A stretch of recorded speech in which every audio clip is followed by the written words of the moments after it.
The Serpent's Pact.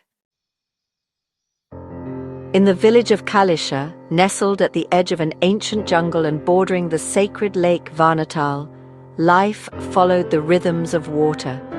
The people revered the lake not merely as a source of sustenance, but as the dwelling of powerful spirits, Apsaras and Yakshinis who danced beneath the moonlight, and most notably, the ancient Nagas, serpent-deities said to slumber in the lake's depths. Legends whispered that Varnatal was once a gateway between the mortal realm and the subterranean kingdom of Pact, the world of the Nagas. The lake's deep green waters shimmered with unnatural iridescence, and on moonless nights, villagers heard the hissing of serpents and chants in a tongue not spoken by man. Among the villagers was a young woman named Mira, an orphan raised by her grandmother, a half-mad water witch who claimed their bloodline was part spirit. The elders dismissed her as touched by the spirits too long, but Mira knew otherwise. She would often stare into the lake, sensing something stir within her when the winds were still and the waters silent.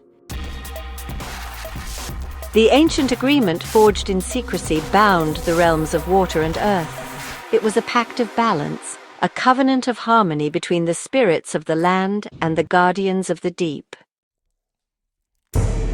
One night, during the black moon, Mira was drawn to the lake by a voice. It was soft, ethereal, half sung, half hissed. At the shore, she saw a figure rise from the water, a serpentine being with iridescent scales, crowned with coral and draped in watery jewels. It was Varnatal, one of the great Nagas. "You are of our blood, a daughter of the drowned covenant. The pact has been broken. The spirits above conspire to dry the earth and silence the rivers. We need you." Mira fell into the water, not with fear but with surrender. In the lake's depths she saw visions, wars between sky spirits and water deities, the exile of Nagas beneath the crust of the earth, the sealing of sacred springs by fire-wielding priests. The pact between the Nagas and humanity had once ensured balance, offerings of reverence for floods of life, but the pact had been forgotten.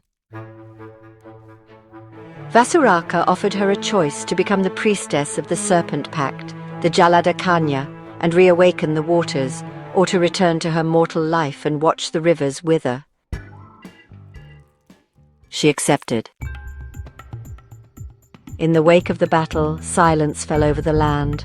The once vibrant fields now lay in a somber stillness, marked by the echoes of bravery and sacrifice. The villagers, weary and worn, began the arduous task of rebuilding their shattered homes and lives. Though the scars of conflict remained, a newfound hope stirred within their hearts. They had faced the darkness and emerged not unscathed, but stronger, united by their shared resilience and courage. The Serpent's Pact had tested them, but in the aftermath they discovered the true strength of their community. Mira was never seen again by the villagers, but Varnatal began to change.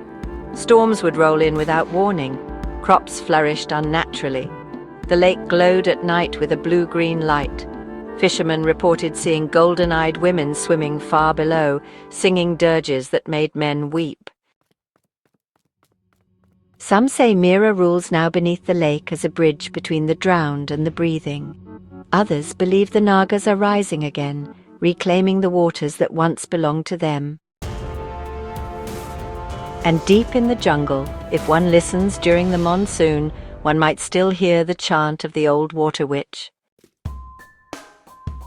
By scale and stream, by fang and foam, the water wakes, the Nagas roam.